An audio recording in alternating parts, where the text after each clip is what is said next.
Daily morning ரொட்டீனில் இன்னைக்கு தூங்கி எழுந்திரிச்சு ஃப்ரெஷ் ஆகிட்டு 60 days சேலஞ்சை ஸ்டார்ட் பண்ணுவோம். இன்னைக்கான ஒர்க் அவுட் என்னன்னு சொல்லி பார்க்கறதுக்கு முன்னாடி பிரேக்ஃபாஸ்ட்டாக பழைய சாதம் முட்டை, அதுக்கப்புறம் பார்த்தீங்கன்னா முலாம்பழம் ஜூஸ் கூடவே ஒரு டம்ளர் பால், அதுக்கப்புறம் ட்ரை கிரேப்ஸ் அண்ட் பாதாம்லாம் ஆட் பண்ணியாச்சு. இது எல்லாமே வச்சு இன்னைக்கான ரொட்டீனை ஸ்டார்ட் பண்ண போகிறோம். வாங்க ஆரம்பிக்கலாம்.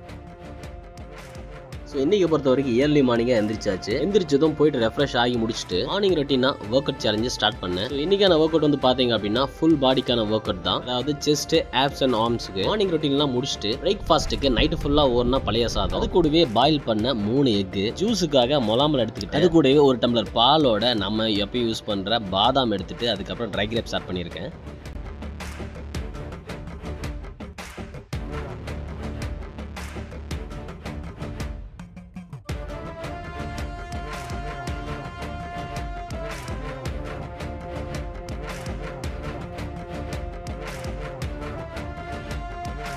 ஒரு வழியாக மார்னிங் ரொட்டீன் ஃபுல்லாக முடிச்சுட்டு போய் குளிச்சுட்டு வந்துட்டு அதுக்கப்புறம் பிரேக்ஃபாஸ்ட் எடுத்துகிட்டு நம்ம ஒர்க்குக்கு கிளம்பியாச்சு. ஓகே, நெக்ஸ்ட் டே மீட் பண்ணுறேன்.